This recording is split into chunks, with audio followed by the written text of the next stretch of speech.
একটি বিষয় স্মরণ করে দিতে চাই, গবেষণা ও প্রকাশনা বিষয়ক সম্পাদক হিসাবে 2024-এর 15 জুলাই আহত ঢাকা বিশ্ববিদ্যালয়ের শিক্ষার্থী সানজিদ আহমেদ তন্নির সম্মানে আমরা ছাত্রদলের পক্ষ থেকে গবেষণা ও প্রকাশনা বিষয়ক সম্পাদক পদে পদটি শূন্য রেখে আমরা পূর্ণভাবে সানজিদ আহমেদ তন্নির সমর্থন ঘোষণা করছি।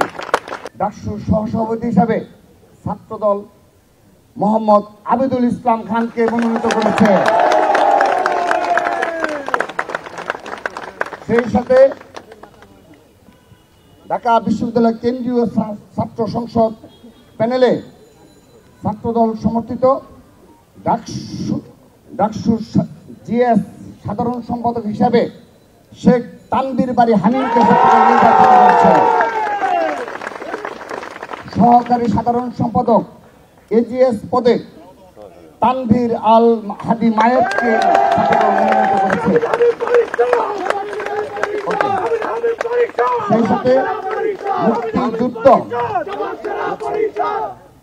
সেই সাথে মুক্তিযুদ্ধ গণতান্ত্রিক আন্দোলন বিষয়ক সম্পাদক হিসাবে আরিফুল ইসলামকে ছাত্রদল মনোনীত করেছে।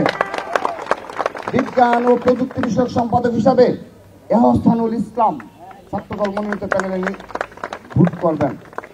কমন রুম, পাঠকক্ষ ও ক্যাফেটেরিয়া বিষয়ক সম্পাদক হিসাবে যেমন ফারিয়া ইসলাম মেঘলাকে ছাত্রদল মনোনীত করেছে। আন্তর্জাতিক বিষয়ক সম্পাদক হিসাবে মোহাম্মদ মেহেদি হাসানকে আমরা মনোনয়ন দিয়েছি। সাহিত্য ও সংস্কৃতি বিষয়ক সম্পাদক হিসাবে আবু হায়াত মোহাম্মদ জুলফিকার ইসলামকে ছাত্রদল মনোনীত করেছে। আমরা সেই সাথে একটি বিষয় স্মরণ করে দিতে চাই, গবেষণা ও প্রকাশনা বিষয়ক সম্পাদক হিসাবে 2024-এর 15 জুলাই আহত ঢাকা বিশ্ববিদ্যালয়ের শিক্ষার্থী সানজিদ আহমেদ তন্নির সম্মানে আমরা ছাত্রদলের পক্ষ থেকে গবেষণা ও প্রকাশনা বিষয়ক সম্পাদক পদে পদটি শূন্য রেখে আমরা পূর্ণভাবে সানজিদ আহমেদ তন্নির সমর্থন ঘোষণা করছি।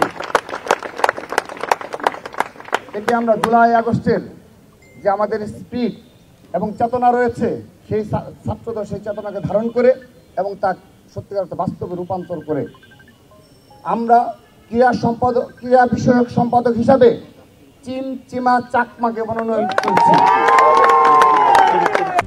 RICL TMX, যুগের পর যুগ স্থাপনা থাকে মজবুত। ছাত্র পরিবহন বিষয়ক সম্পাদক হিসাবে মোহাম্মদ সাইফুল্লাহ সাইফকে ছাত্রদল মনোনয়ন করেছে। সমাজ সেবা সম্পাদক হিসাবে সৈয়দ ইমাম হাসান অনিককে ছাত্রদল মনোনয়ন ঘোষণা করল।